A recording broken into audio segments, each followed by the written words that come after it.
আমরা আমার কাছে সবাই দুধ নিয়ে আম্মু জেলি বানাবে তাই জন্য তুলছি। জেলি না খালে আমার পেট ভরে না, তাই জন্য জেলি বানাতে হলে এগুলো তুলতে হয়, বুঝছেন?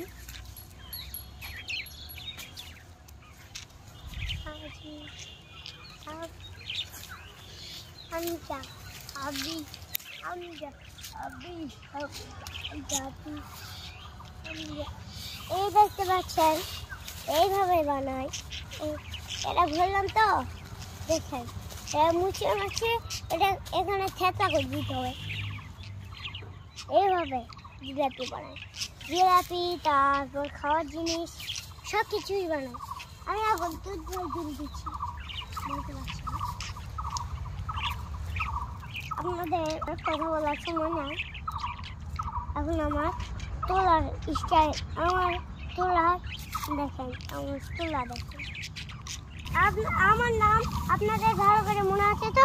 আমার নাম ছানে বাবু, বুঝছেন? আমি কিন্তু বেশি দুষ্ট হয়ে গেছি, কিন্তু অত নয়।